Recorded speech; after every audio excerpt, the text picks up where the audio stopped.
పవిత్ర గోదావరి తీరాన వెలిసిన చారిత్రాత్మక శ్రీ ఉమా మార్కండేయ స్వామివారి ఆలయంలో నూతన ధ్వజస్తంభం జీవ ప్రతిష్టాపన కార్యక్రమం ఈ రోజు ఉదయం సుముహూర్తం ప్రకారం 10:32 భక్తి శ్రద్ధలతో శాస్త్రోక్తంగా జరిగింది. రాజమహేంద్రవరం సిటీ ఎమ్మెల్యే ఆదిరెడ్డి శ్రీనివాస్, ఆలయ పాలక మండలి సభ్యులు ఈ సందర్భంగా జరిగిన ప్రత్యేక పూజల్లో పాల్గొన్నారు. ధ్వజారోహణ కార్యక్రమాన్ని వీక్షించేందుకు పెద్ద సంఖ్యలో భక్తులు తరలివచ్చారు. అనంతరం భక్తులకు అన్నప్రసాద వితరణ జరిగింది. గత ఆదివారం ధ్వజస్తంభాన్ని శోభాయాత్రగా ఆలయానికి చేర్చారు. నాటి నుంచి ఆలయ ప్రాంగణంలో ప్రత్యేక పూజలు, హోమాలు, యజ్ఞాలు నిర్వహించారు. 2027 గోదావరి పుష్కరాలకు 8 నుంచి 10 కోట్ల మంది భక్తులు తరలివస్తారని అంచనా వేస్తున్నట్లు కలెక్టర్ కీర్తి జయకూరి వెల్లడించారు. గత అనుభవాల దృష్ట్యా రాజమహేంద్రవరం నగరంలోని స్నానఘట్టాలను 6 కంపార్ట్మెంట్లుగా విభజించి రద్దీని నియంత్రించాలని అధికారులను ఆమె ఆదేశించారు. నిన్న సాయంత్రం రాజమహేంద్రవరం నగరపాలక సంస్థ కార్యాలయంలో పుష్కరాల నిర్వహణ, మౌలిక సదుపాయాలపై joint collector Y Meghaswaroop, municipal commissioner Rahul Meena, assistant collector Kshitij Aditya శర్మతో కలిసి సమీక్ష సమావేశం నిర్వహించారు. ఈ సందర్భంగా ఆర్ఎంసీ పరిధిలో ఇతర శాఖల అధికారులతో విభాగాల వారీగా జరుగుతున్న ప్రాథమిక పనులు, అవసరమైన సౌకర్యాలు, ఘాట్ల వద్ద మౌలిక వసతులు, రద్దీ నియంత్రణ, ట్రాఫిక్ మేనేజ్మెంట్, భద్రతా చర్యలు, నగర సుందరీకరణ, తాగునీరు, వసతి, పారిశుధ్యం, స్మార్ట్ మరియు డిజిటల్ ఇన్ఫ్రాస్ట్రక్చర్, సోషల్ మరియు స్పోర్ట్స్ కార్యకలాపాలపై విస్తృతంగా చర్చించారు. భక్తుల సౌకర్యార్థం విశ్రాంతి గదులు, సరైన రవాణా సదుపాయం, అన్నదాన వితరణ, దుస్తులు మార్చుకునే షెడ్లు, మొబైల్ టాయిలెట్లు వంటి అంశాలపై ప్రత్యేకంగా దృష్టి పెట్టాలని కలెక్టర్ కీర్తి చేకూరి సూచించారు. రాజమహేంద్రవరం, కొవ్వూరు, నిడదవోలు, మండపేట మున్సిపాలిటీల అధికారులు భక్తులకు అవసరమైన వసతి సదుపాయాల ఏర్పాట్లో ఎలాంటి లోటు లేకుండా చర్యలు చేపట్టాలని ఆదేశించారు. ఇప్పటి నుంచి ఈ ప్రక్రియను వేగవంతం చేయాలని సూచించారు. రాష్ట్ర వ్యాప్తంగా పెట్రోల్, డీజిల్ కొరత నేపథ్యంలో joint collector Y Meghaswaroop Gokavaram మండలంలోని గుమ్మలదొడ్డి ప్రాంతంలో ఉన్న ఐఓసీఎల్, హెచ్పీసీఎల్ ఫిల్లింగ్ స్టేషన్లో తనిఖీలు చేశారు. ఆయా పెట్రోల్ బంకులకు ఇండెంట్ ఆధారంగా సరఫరా జరుగుతున్న విధానాన్ని పరిశీలించారు. ఈ సందర్భంగా జిల్లా జాయింట్ కలెక్టర్ వై మేఘస్వరూప్ మాట్లాడుతూ ఇంధన సరఫరా యూనిట్లు, ఆయిల్ కంపెనీల కార్యకలాపాలను నిరంతరం పర్యవేక్షించేందుకు జిల్లా, డివిజన్, మండల స్థాయిలో మొత్తం 22 ఫ్లయింగ్ స్క్వాడ్ బృందాలను ఏర్పాటు చేసినట్లు చెప్పారు. ఇంధన సరఫరాలు ఎటువంటి అంతరాయం లేకుండా ఉండేందుకు చర్యలు తీసుకోవాలని సూచించారు. ఫిర్యాదుల నమోదు కోసం 24 గంటల పాటు సిబ్బంది అందుబాటులో ఉండేలా చర్యలు చేపట్టినట్లు తెలిపారు. ఏదైనా ఇబ్బందులు ఎదురైతే జిల్లా స్థాయిలో ఏర్పాటు చేసిన కంట్రోల్ రూమ్ నెంబర్ 8074661259కి ఫోన్ చేసి సమాచారం అందించాలన్నారు. ఇటీవలే విధుల్లో చేరిన నార్త్ జోన్, సౌత్ జోన్ డీఎస్పీలు సిహెచ్ జీవన, ఏ శివప్రియ, రాష్ట్ర పర్యాటక, సాంస్కృతిక, సినిమాటోగ్రఫీ శాఖ మంత్రి కందుల దుర్గేష్ ని నిన్న సాయంత్రం రాజమహేంద్రవరంలోని ఆయన క్యాంపు కార్యాలయంలో మర్యాదపూర్వకంగా కలిశారు. ఈ సందర్భంగా నూతన అధికారులకు మంత్రి దుర్గేష్ అభినందనలు తెలుపుతూ నగరంలోని శాంతి భద్రతలను అదుపులో ఉంచాలని, అసాంఘిక శక్తుల పట్ల కఠినంగా వ్యవహరిస్తూ ప్రజలకు పూర్తి స్థాయిలో రక్షణ కల్పించాలని మంత్రి సూచించారు. ప్రజలతో మమేకమవుతూ ఫ్రెండ్లీ పోలీసింగ్ విధానంలో బాధితులకు తక్షణ న్యాయం జరిగేలా చూడాలని కోరారు. మేడే సందర్భంగా ఆంధ్రప్రదేశ్ షాప్స్ అండ్ ఎస్టాబ్లిష్మెంట్ చట్టం ప్రకారం మే 1వ తేదీన షాపులకు సెలవు ప్రకటించినట్లు రాజమహేంద్రవరం ఛాంబర్ ఆఫ్ కామర్స్ గౌరవ కార్యదర్శి ఆకుల శ్రీనివాస్ తెలిపారు. శుక్రవారం కార్మికుల దినోత్సవం సందర్భంగా తమ దుకాణాలు మూసివేయాలని ఆయన విజ్ఞప్తి చేశారు. సుప్రీంకోర్టు మాజీ న్యాయమూర్తి కురియన్ జోసెఫ్ జాతీయ అధ్యక్షులుగా ఉన్న యంగ్ మెన్స్ క్రిస్టియన్ అసోసియేషన్ జాతీయ కౌన్సిల్ సభ్యులుగా రాజమహేంద్రవరానికి చెందిన YMCA Bible society of India కార్యదర్శి శాఖ అధ్యక్షులు గుల్ల మార్టిన్ శాంతి కుమార్ ఏకగ్రీవంగా ఎన్నికయ్యారు. కేరళ రాష్ట్రంలోని ఎర్నాకులంలో జరిగిన వైఎంసీఏ జాతీయ కార్యవర్గ ఎన్నికల్లో శాంతి కుమార్ ను సభ్యుడిగా ఎన్నుకున్నారు. ఈ సందర్భంగా శాంతి కుమార్ ను పలువురు అభినందించారు.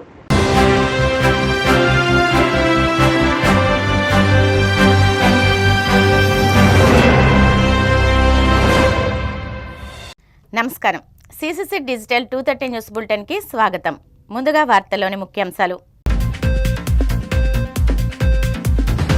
దేశంలోనే తొలి టెలియో రోబోటిక్ సర్జరీ చేసిన నారాయణ జిఎస్ఎల్ ఆసుపత్రిలో ఈ సాంకేతికత భవిష్యత్తులో వైద్య సేవల రూపురేఖలను పూర్తిగా మార్చేస్తుందన్న సీఎం చంద్రబాబు. పెట్రోల్, డీజిల్ ధరలు పెరుగుతాయని సోషల్ మీడియాలో వస్తున్న అపోహలు నమ్మవద్దన్న మంత్రి నిమ్మల. కృత్రిమ కొరతను అదునుగా తీసుకుని బ్లాక్ మార్కెటింగ్ చేస్తే కఠిన చర్యలు తప్పవని హెచ్చరిక. విశాఖకు గూగుల్ రావడం వెనుక లోకేష్ కృషి ఉందన్న ఎమ్మెల్సీ అనురాధ. గతంలో ప్రాజెక్టును అడ్డుకోవాలని చూసి ఇప్పుడు క్రెడిట్ దొంగిలించేందుకు వైసీపీ ప్రయత్నిస్తోందని ఆగ్రహం. పెట్రోల్, డీజిల్ కృత్రిమ కొరతను సృష్టిస్తే లైసెన్సులు రద్దు చేస్తాం. పెట్రోల్ బంకు యాజమాన్యాలకు ప్రకాశం జిల్లా కలెక్టర్ రాజబాబు హెచ్చరిక. టెక్నాలజీని సమర్థవంతంగా వినియోగిస్తే వైద్య సేవలను ప్రజలకు మరింత సులభతరం చేయవచ్చునని ముఖ్యమంత్రి చంద్రబాబు అన్నారు. క్యాంపు కార్యాలయంలో సీఎం చంద్రబాబును నారాయణ మెడికల్ కాలేజ్ ఆసుపత్రిలో జేఎస్ఎల్ మెడికల్ కాలేజ్ ఆసుపత్రుల యాజమాన్యాలకు చెందిన ప్రతినిధులు కలిశారు. ఇటీవల తమ 2 ఆసుపత్రులు కలిసి టెలి రోబోటిక్ సర్జరీ నిర్వహించినట్టు సీఎం చంద్రబాబు దృష్టికి తెచ్చారు. టెలి రోబోటిక్ సర్జరీ జరిగిన తీరును ఆయా మెడికల్ సంస్థల యాజమాన్యాలకు చెందిన ప్రతినిధుల సింధూర గన్ని భాస్కర్ రావు సీఎంకు వివరించారు. దేశంలోనే తొలిసారి ఈ తరహా సర్జరీ నిర్వహించినట్టు వెల్లడించారు. ఈ సందర్భంగా 2 ఆసుపత్రుల యాజమాన్యాలను చంద్రబాబు అభినందించారు. రైతాంగానికి ఆక్వా ఇతర అత్యవసర వినియోగాలకు డీజిల్, పెట్రోల్ కొరత లేకుండా అవసరమైన చర్యలు చేపట్టాలని మంత్రి నిమ్మల రామానాయుడు అన్నారు. పశ్చిమ గోదావరి జిల్లాలోని బంకుల్లో డీజిల్, పెట్రోల్ కొరతపై జిల్లా కలెక్టర్, జాయింట్ కలెక్టర్లతో కలిసి ఆయన టెలికాన్ఫరెన్స్ నిర్వహించారు. కృత్రిమ కొరతను అదునుగా తీసుకుని పెట్రోల్, డీజిల్ బ్లాక్ మార్కెటింగ్ చేస్తే కఠిన చర్యలు తీసుకోవాలన్నారు. సోషల్ మీడియాలో వస్తున్న అపోహలు నమ్మవద్దన్నారు. డీజిల్ బ్లాక్ చేసి ప్రజలను ఇబ్బంది పెడితే ప్రభుత్వం కఠిన చర్యలు తీసుకుంటుందని మంత్రి హెచ్చరించారు. నిన్న కూడా మన పశ్చిమ గోదావరి జిల్లాకు సంబంధించి కలెక్టర్ గారితో అదేవిధంగా జేసీ గారితో కూడా మాట్లాడడం జరిగింది. ఇక పెట్రోల్, డీజిల్ కొరతకు సంబంధించి పర్టికులర్గా ఎవరైతే ఇక సరఫరా చేసేటువంటి కంపెనీలు ఎవరైతే ఉన్నారో వాళ్ళు అర్ధాంతరంగా ప్రభుత్వానికి కానీ ఏజెన్సీలు తెలపకుండా డిమాండ్ని బట్టి కాకుండా వాళ్ళు ఇచ్చేటువంటి డీజిల్ని తగ్గించి సరఫరా చేయడం వల్ల కొంత తాత్కాలికంగా కొరత ఏర్పడినటువంటి పరిస్థితి. అదేవిధంగా ఎన్నికల తర్వాత డీజిల్ రేట్లు పెరుగుతాయనేటువంటి అపోహ కూడా ఒకటి ప్రజల్లో ఉండి అవసరానికి మించి కొనుగోలు చేసి కొంతమంది నిల్వ చేసుకోవడం కూడా కొంత కొరతకు కారణమవుతుండడం.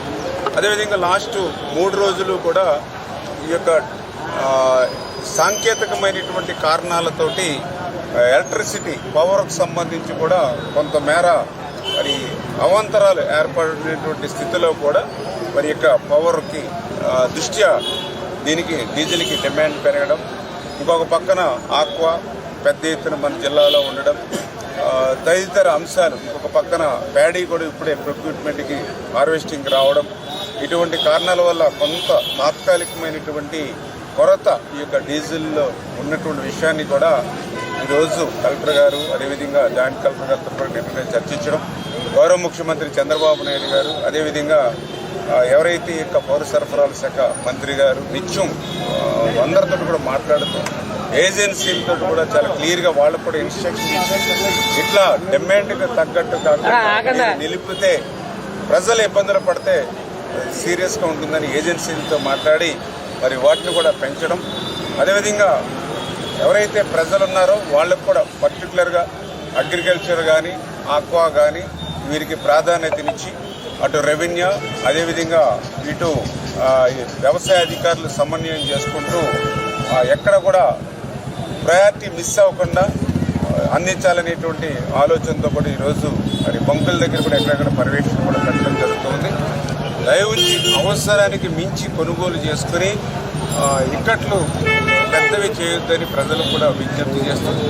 ఖచ్చితంగా 1-2 రోజుల్లోనే ఈ సమస్య పోతుందని భావిస్తూ ఉన్నాం. ఎందుకంటే వాస్తవంగా చూసినట్లయితే రోజుకి 3 లక్షల లీటర్లు మన వెస్ట్ గోదావరికి అవసరం అవుతూ ఉంటే గత 4-5 రోజుల నుంచి కూడా మనం దగ్గర 4 లక్షల లీటర్లు అంటే గత ఏప్రిల్ నెలలో అంటే గత సంవత్సరం ఏప్రిల్ నెలలో వచ్చిన దాని డిమాండ్ కంటే కూడా పెంచి ఇస్తూ ఉన్నాం.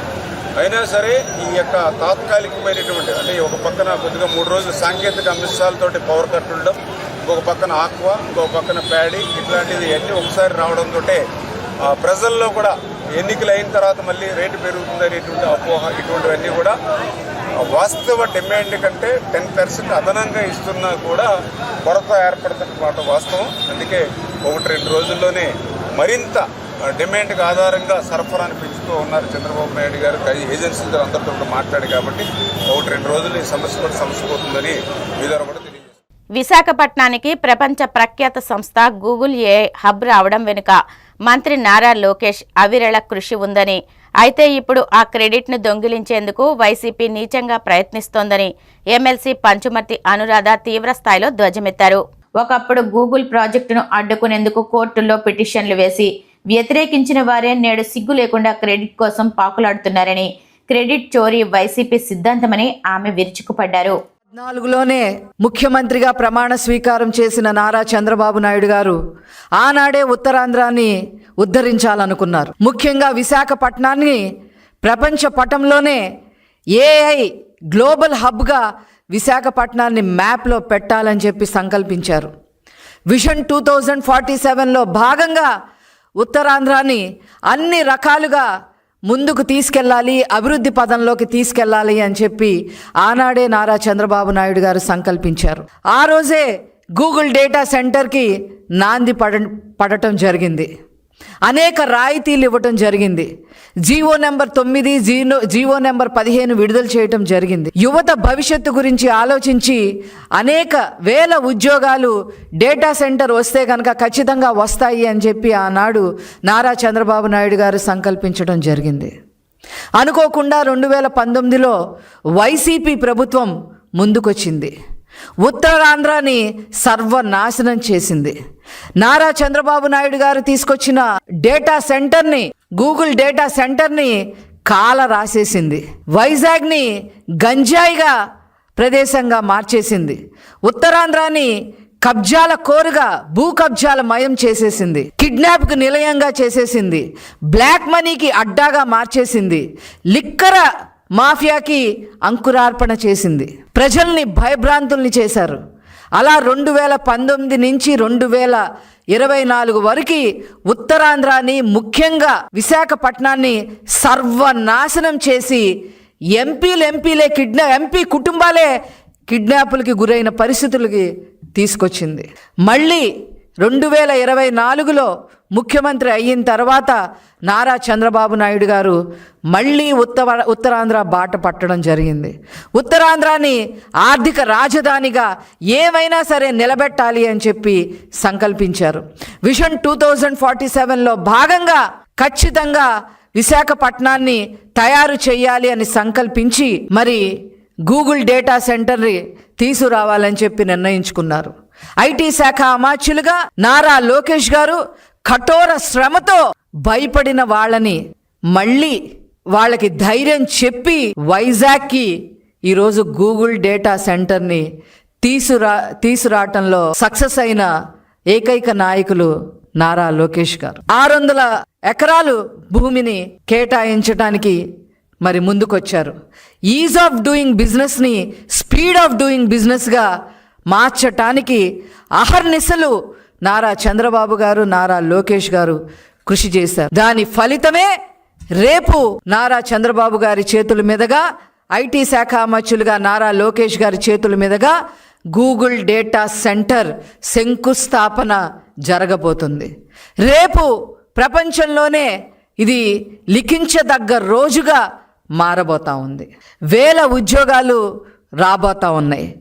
యువతకి ఒక భవిష్యత్తుని చూపించటానికి బాటలు వేయడం జరిగింది. ఒక 1 గిగావాట్ హబ్గా రేపు వైజాగ్లో గూగుల్ డేటా సెంటర్ రాబోతా ఉన్నాయి.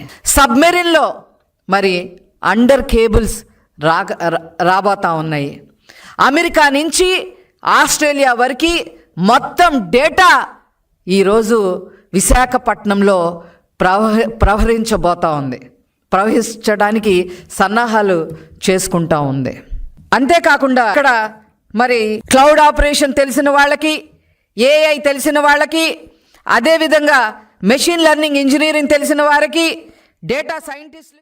పెట్రోల్, డీజిల్ కృత్రిమ కొరతను సృష్టించే పెట్రోల్ బంకుల లైసెన్సులు రద్దు చేస్తామని ప్రకాశం జిల్లా కలెక్టర్ రాజాబాబు హెచ్చరించారు.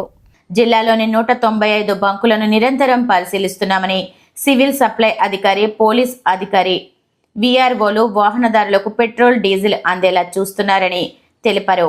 గుంటూరు, కృష్ణా, పల్నాడు జిల్లాల్లో ఇంధన కొరత ఉందని సోషల్ మీడియాలో వచ్చిన వార్తల కారణంగా ప్రజలు బల్క్లో కొనుగోలు చేయడం వల్ల ఈ పరిస్థితి ఏర్పడిందని, అయితే ఎక్కడా కొరత లేదని ఆయన స్పష్టం చేశారు.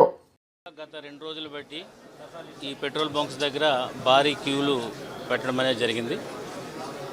సో రాష్ట్రంలో ఎక్కువగా మనకి గుంటూరు, కృష్ణా, పల్నాడు ఆ ప్రాంతంలో ఈ కొరత అనేది రావడం వల్ల, అది సోషల్ మీడియాలో రావడం వల్ల అంతా కూడా ప్యానిక్ అయ్యి పెట్రోల్ బంక్స్ దగ్గర డీజిల్ ఉండదేమో అనే ఉద్దేశంతో వాళ్ళు బల్క్లో తీసుకెళ్ళడం, తర్వాత అందరూ కూడా ఈ ట్యాంకర్స్లోని తర్వాత చిన్న చిన్న డబ్బాల్లోని గట్రా తీసుకెళ్ళడం, ఒక ఆర్టిఫిషియల్గా దీన్ని రాదేమో అనే ఉద్దేశంలో పెట్టుకుని ఇదంతా క్రియేట్ చేయడం జరిగింది. సో దీన్ని ఇమీడియట్గా మనం అడ్రస్ చేయడం జరిగింది. సో మన దగ్గర ఉన్నటువంటి 195 పెట్రోల్ బంక్స్ ఉన్నాయి మొత్తం టోటల్గా మన జిల్లాలో. అవన్నీ కూడా చాలా క్లోజ్గా మానిటర్ చేస్తున్నాము. ప్రతి బంక్ దగ్గర కూడా ఒక కానిస్టేబుల్ అండ్ ఒక మన విఆర్ఓ పెడతంతో పాటు అండ్ తహసీల్దార్స్ కూడా కంటిన్యూగా దీన్ని మానిటర్ చేస్తున్నారు. జేసీ గారు ఎస్పెషలీ ఇవన్నీ కూడా మార్నింగ్ నుంచి కూడా పెట్రోల్ బంక్స్ అన్నీ కూడా వాళ్ళు తిరుగుతున్నారు, కంటిన్యూగా మానిటర్ చేస్తున్నారు, ఇన్స్పెక్షన్ చేస్తున్నారు. అండ్ ఆ బంక్స్ యొక్క పెర్ఫార్మెన్స్ కూడా ఇప్పటికప్పుడు డేటా తీసుకోవడం జరిగింది. సో జిల్లా యంత్రాంగం పరంగా నేను, ఎస్పీ అండ్ జేసీ ముగ్గురం కూడా దీన్ని క్లోజ్గా మానిటర్ చేస్తున్నాము. ఏ విధమైన ఇబ్బంది లేదు. మనకి ఒక 30 బంక్స్లో నియర్ అంటే దగ్గరికి వచ్చింది అని చెప్పేసి మాకు ఇన్ఫర్మేషన్ వచ్చింది. దాని ప్రకారం వాళ్ళకి ఆల్రెడీ స్టాక్ బుక్ అయింది, కొన్ని ఆల్రెడీ రీచ్ అయ్యడం జరిగింది. సాయంత్రం కల్లా మేము ఎస్టాబ్లిష్ చేస్తాము, అంతా కూడా స్టెబిలైజ్ అవుతుంది. బల్క్ యూజర్స్ ఎవరైతే ఉన్నారో వాళ్ళకి చూసిన తర్వాత మనం చేస్తాము. ముందైతే ప్రజలకి వెహికల్తో పాటు వెళ్తే వాళ్ళకి ఏ ఇబ్బంది లేకుండా వాళ్ళకి కావాల్సినంత డీజిల్ అయితే కొట్టడం జరుగుతుంది. బట్ బల్క్లో డబ్బాల్లో తీసుకెళ్ళడం కానీ ట్యాంకర్లో తీసుకెళ్ళడం అనేది మాత్రం ప్రస్తుతానికి నిషేధించాము. అది ఓన్లీ వెరిఫై చేసిన తర్వాతే వాళ్ళకి ఇవ్వడం అనేది జరుగుతుంది. సో యాజ్ ఆఫ్ నా ప్రకాశం జిల్లాలో దీని కొరత ఏదైతే ఉందో అదంతా కూడా ఆల్మోస్ట్ స్టెబిలైజ్ అవుతుంది. ఈవినింగ్ కల్లా అవుతుందని చెప్పి సందర్భంగా మీడియా ద్వారా ప్రజలందరికీ తెలియజేస్తున్నాము. అన్నెసరిగా ప్యానిక్ పొందొద్దు. ఎందుచేతంటే సఫిషియెంట్ స్టాక్ ఉంది మనకి. ఈ యుద్ధం వల్ల కానీ లేదంటే కనుక ఇంకొక అపోహ మాత్రం మీకు అవసరం లేదు. ఏం చేద్దంటే మన దగ్గర ఆల్మోస్ట్ 30 నుంచి 40 రోజులు ఎంటైర్ కంట్రీకి కావాల్సినటువంటి స్టాక్ అంతా కూడా ఉంది, మన స్టేట్లోనూ కూడా ఉంది. సో కొరత అయితే లేదు కాబట్టి అన్నెసరిగా ప్యానిక్ చెందొద్దని ఈ సందర్భంగా తెలియజేస్తున్నాను. బంక్స్ అన్నిటి మీద కూడా ఆల్రెడీ ఆఫీసర్ ఉన్నాడు. ఆఫీసర్ అక్కడ కూర్చునే ఆఫీసర్ డిస్పెన్స్ చేస్తున్నాడు. అక్కడ పోలీస్ ఉన్నాడు అండ్ మా రెవెన్యూ ఆఫీసర్స్ ఉన్నారు, అదేవిధంగా సివిల్ సప్లై ఆఫీసర్స్ ఉన్నారు. మేము కూడా ఆల్రెడీ ఎస్పీ గారు కూడా కొన్ని బంక్స్ విజిట్ చేస్తారు, నేను కొన్ని బంక్స్ విజిట్ చేస్తాను. మా జేసీ అయితే ఆల్మోస్ట్ మార్నింగ్ నుంచి ఎర్లీ అవర్స్ నుంచే మళ్ళీ అటు అద్దంకి ఇటు మన లోకల్ బంక్స్ కూడా ఆల్రెడీ విజిట్ చేయడం జరిగింది. కంటిన్యూగా ఇప్పుడు మధ్యాహ్నం నుంచి కూడా మేము బంక్స్ అన్ని కూడా విజిట్ చేస్తాం. ఏ ఇన్ఫర్మేషన్ ఉన్నా మనకి కంట్రోల్ రూమ్ ఉంది, కంట్రోల్ రూమ్కి మీరు కమ్యూనికేట్ చేయండి. అక్కడ ఆల్రెడీ ఒక ఫుల్ ఫ్లెడ్జ్ స్టాఫ్ ఉన్నారు. అక్కడికి ఎప్పుడైతే మీరు ఇన్ఫామ్ చేస్తారో ఇమీడియట్గా ఏ కన్జ్యూమర్కి పబ్లిక్ ఏ ఇన్కన్వీనియన్స్ అయినా సరే కంట్రోల్ రూమ్ చేస్తే ఇమీడియట్గా అది అడ్రస్ చేయడం అనేది జరుగుతుంది. పశ్చిమ గోదావరి జిల్లా కాళ్ల మండలం కాళ్లకూరు గ్రామంలోని వెంకటేశ్వర స్వామి దేవస్థానంలో జరుగుతున్న తిరు కళ్యాణ మహోత్సవాల్లో భాగంగా 3వ రోజైన సోమవారం స్వామివారి కళ్యాణం కన్నుల పండుగగా నిర్వహించారు. ముందుగా గ్రామంలో స్వామివారికి గరుడ సేవ నిర్వహించారు. సాయంత్రం ఆలయంలో గాజువాకకు చెందిన కాండూరి వెంకట రమణాచార్యులచే దేవాదాయ ధర్మదాయ శాఖ ఆధ్వర్యంలో వేద పండితులు, ఆలయ అర్చకులు సమక్షంలో దేవస్థానం చైర్మన్ అడ్డాల శివరామరాజు దంపతులు కళ్యాణోత్సవం అత్యంత వైభవంగా జరిపారు. తొలుత స్వామి అమ్మవార్లకు పట్టు వస్త్రాలు సమర్పించి ప్రత్యేక పూజలు నిర్వహించారు. స్వామివారి కళ్యాణం తిలకించేందుకు పెద్ద ఎత్తున భక్తులు చుట్టుపక్కల గ్రామాల నుంచి విచ్చేశారు.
देवतासार्वभौमस्य श्रीमदखिलाण्डकोटि ब्रह्माण्डनायकस्य अखिलधारेकदिव्यावतारस्य श्री अगर्वेलमंगासहित पद्मावती सहित वेंकटेन रक्षासूत्रमन्त्रिया ओम हरे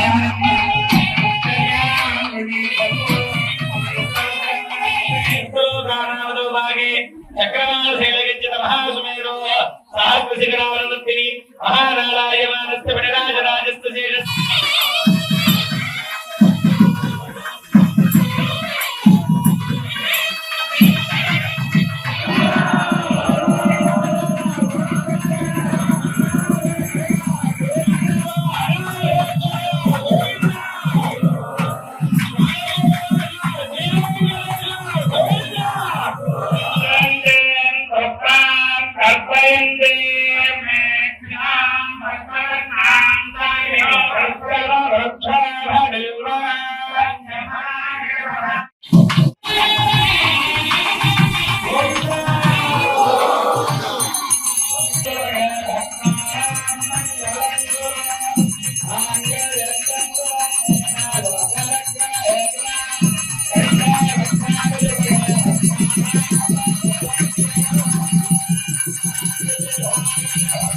శ్రీ వెంకటేశ్వర స్వామి కళ్యాణ మహోత్సవం ఈ రోజున అంగరంగ వైభవంగా జరగడం జరుగుతున్నది.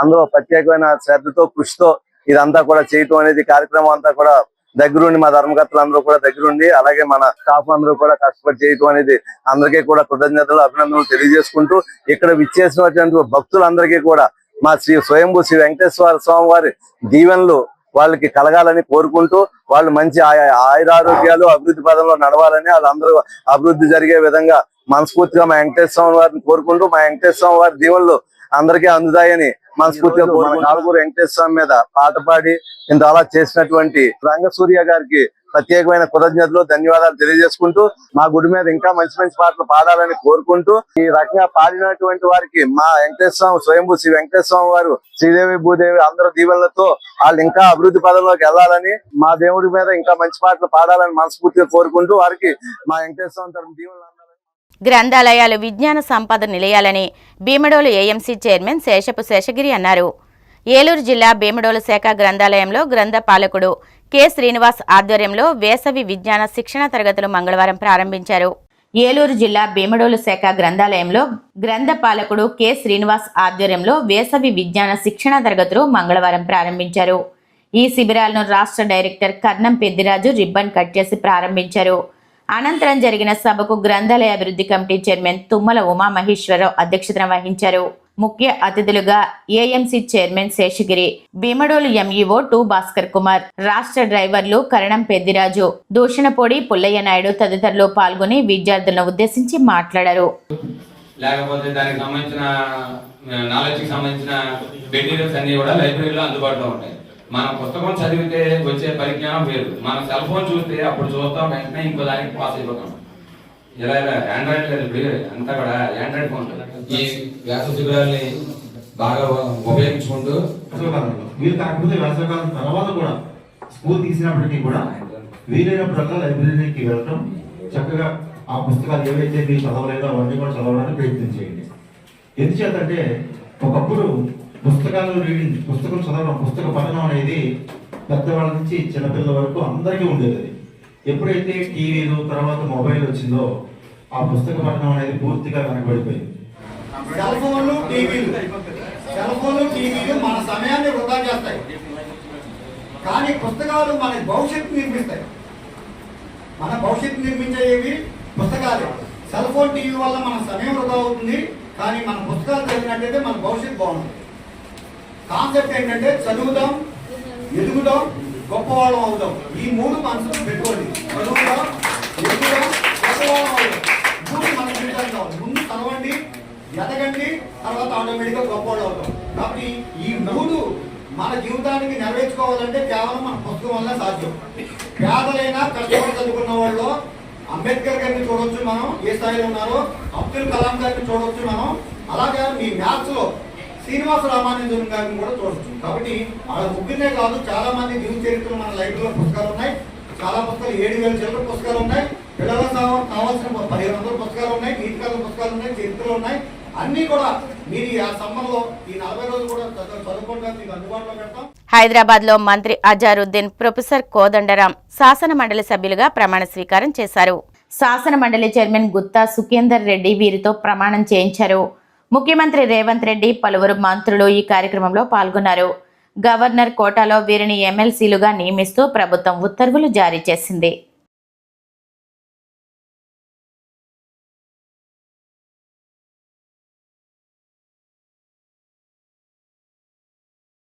వార్తలు ముగించే ముందు ముఖ్యాంశాలు మరొకసారి.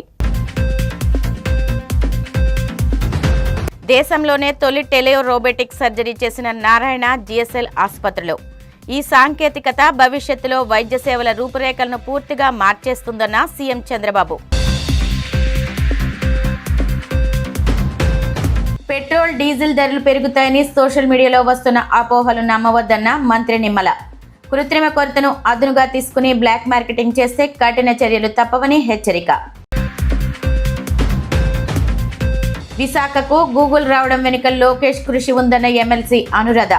గతంలో ప్రాజెక్టును అడ్డుకోవాలని చూసి ఇప్పుడు క్రెడిట్ దొంగిలించేందుకు వైసీపీ ప్రయత్నిస్తోందని ఆగ్రహం. పెట్రోల్, డీజిల్ కృత్రిమ కొరతను సృష్టిస్తే లైసెన్సులు రద్దు చేస్తాం. పెట్రోల్ బంకు యాజమాన్యాలకు ప్రకాశం జిల్లా కలెక్టర్ రాజబాబు హెచ్చరిక. ఈనాటి CCC డిజిటల్ 230 న్యూస్ బులెటిన్ ఇంతటితో సమాప్తం. నమస్కారం.